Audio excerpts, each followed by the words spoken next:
Hello, everyone. We're back with Brian Jones, the head chef at Petit Pois, or is it executive chef?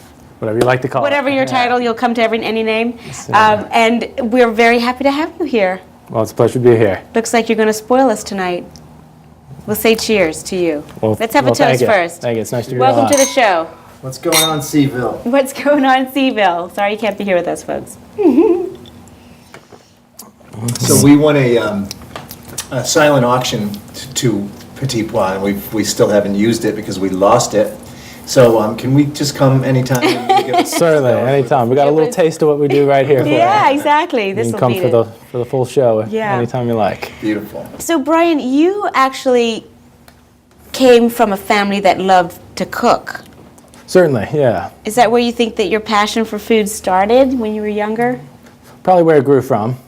Yeah. My mother liked to cook a home-cooked meal every night, and Lucky.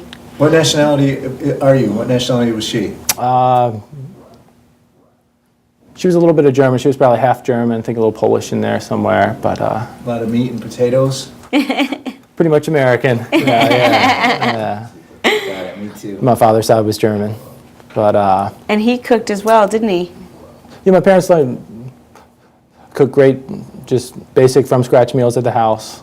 My father loved to cook specialty items, cheesecakes, Christmas cookies, desserts for all kinds of special occasions for the church cook-off and things like that. I can honestly say that my father has never, on the grill, my father will cook. I've never There you seen go. him cook a single thing in the kitchen. Nothing. Can't make Christmas cookies on the grill. No, you can't. You cannot. So how did your dad learn how to make cheesecake and things like that? It was just a hobby of his, I'd say. But he just always enjoyed it. I think he might have enjoyed eating them more than actually cooking them, but he definitely had a good time cooking. So did your parents see your passion and encourage you to cook? Well, it was more basic chores with the cooking at first. When I had an older sister growing up, so every evening's meal, one of us had to help with the preparation, and one would help with the cleanup afterwards, with the dishes, sweeping the floor, and That's smart. That's so brilliant. forth. But Ours was a big fight every meal. I learned a lot of basic cooking techniques there, and I think my real passion for food came from just a love of eating. As an athletic high school boy, it seemed like I was always hungry, and That sounds familiar, John? Very, very. the more I knew how to cook, the better I ate. So, Brian, let's just start with the food, and we can find out your culinary journey as we sort of journey the food, because I'm hungry. Excellent. I'm sure John is too, speaking of being hungry. Well, I brought a couple of the French bistro classics here. We have a steak tartare. We have our chicken liver mousse. The steak tartare and the chicken liver mousse are both paired with a small side salad dressed in mustard vinaigrette. What are those other things with the Yes, tartare? those funny These are little... pickled okra. One of the Really? local farmers comes in with boxes and boxes of okra at the end of the summertime, and we like to scoop up whatever we can off the farmer's hands. Oh, wow. And to make these last all winter long, we pickle them in a vinegar brine solution. We put a lot of spices in there, some salt, some sugar, some vinegar. So do you just pick it up and And, bite into it? Yeah, just like a little pickle. Should I do it? Certainly. John, do you want one? Yeah. That's a They're pretty funny little thing. Yeah. They're pretty sharp and acidic, like a pickle would be, but meant to cut the This is There you right go. up my alley. But That's it cuts really the richness of the chicken liver mousse. So, Okay. so And chicken, tartare as well. what is mousse? Chicken liver mousse. Basically a fancy way to say puree. Oh, But, really? like a mousseline, you might say, for something light and airy. So we take onions and garlic and sweat that down in some butter. We had some brandy. We had some Granny Smith apples. Ooh, really? Our clean chicken livers to it. Then we cook that down for a couple minutes. Then we puree it in the blender. Some salt and pepper, and I can one to honestly have right there. say Pretty that I straightforward. love mousse, pate. exactly what it is. I never would have known that that's how it's done. I just would have thought they just, get a bit of meat and spice it up and make it look like that. But apples and all that stuff, oh, that's right up my alley. Yeah. What is this soup? That's our cauliflower soup puree. So it's a pureed cauliflower soup with roasted cauliflower, Parmesan cheese, some chives, and a little drizzle of truffle oil on top, Wow. and the seared scallops in the middle. It's a nice compliment to the soup. Is this a typical size portion? Yes. Yeah, I love that portion. Yeah, It's very French it's a though, good isn't starter. it? Like not huge, big gobs of food on the plate. Yeah. And this is our bouillabaisse. This is a classic French bistro item, but it's a shellfish stew infused with saffron. With that broth, we steam open some clams, some mussels. Then we add some thinly sliced calamari and some shrimp, some seared scallops to it. So have a big. It's beautiful. Do you want to try one? No, I'm going to wait, but I am definitely going to try one in a little while. Before we get into the desserts, what kind of menus do you guys I'm have? gonna Do you try have one. do you have multiple menus? Yeah, we're now open for lunch and dinner 7 days a week. We serve brunch on Sundays, and lunch runs from 11 o'clock to 2:30, and dinner from 5:30 till 10. Fantastic. That is Yeah. divine. So you were actually encouraged to, well, not encouraged.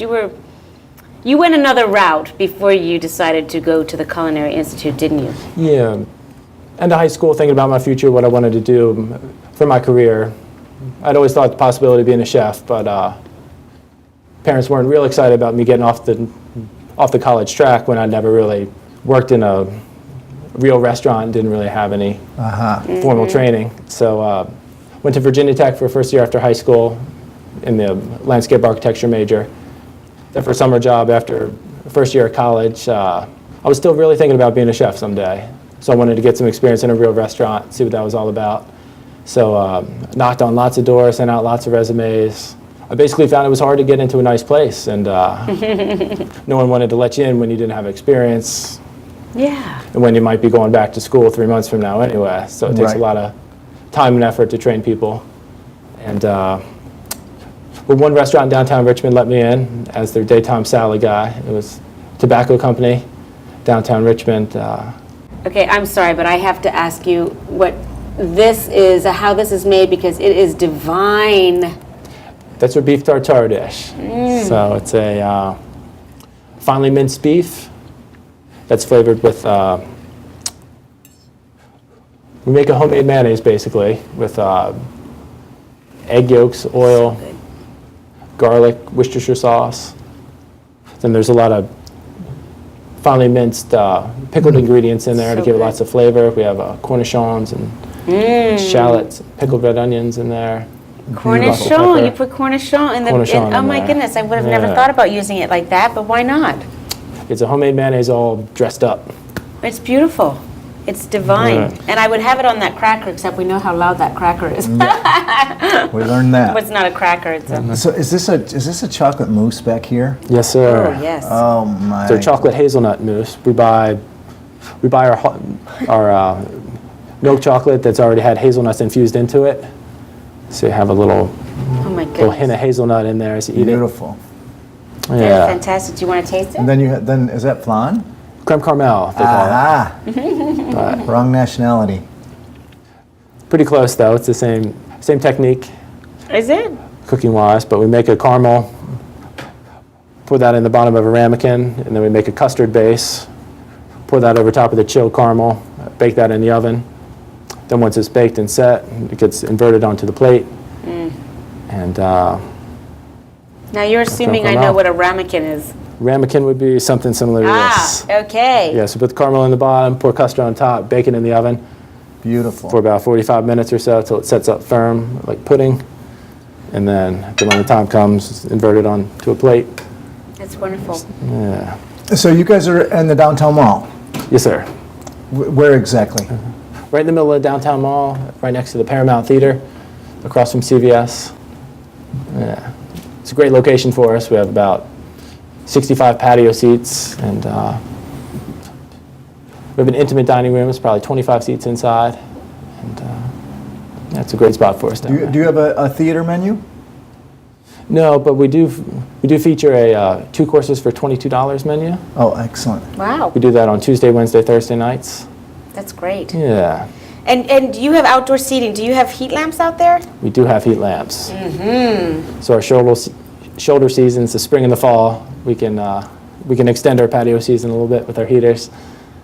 Fantastic. Really nice place to be on the mall. Just It's a great location. really is. Yeah. Yeah. We have a nice shaded patio in the summertime as well. So do you guys have a website or a phone number, and we give away to, how are these people I going know to you find you? were Certainly. working on the Yeah. website, right? Your website is under construction. It'll be petitpoisrestaurant.com.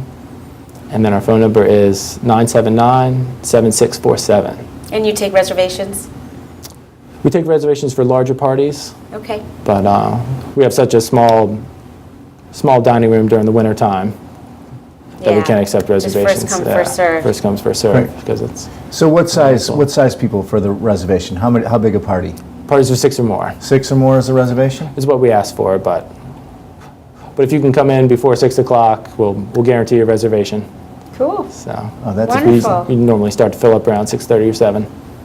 Thank you so much. I'm Brian. ready to tuck into this food. Yeah, me too. You I are so going to miss it. As soon as these cameras go off, But you see what you can get at Petit Pois, so I really advise you to go and check this out because it is delicious. yeah, it's amazing. And I haven't even gotten started yet. But thank you so much for coming on, Brian. You're very welcome. Thank you. Yeah, come down and see us at the Being so restaurant. gen- We We definitely absolutely will. will. We Thanks. absolutely will.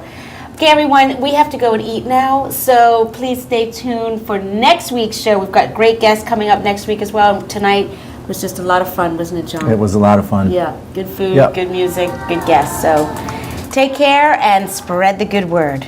Thanks for tuning in.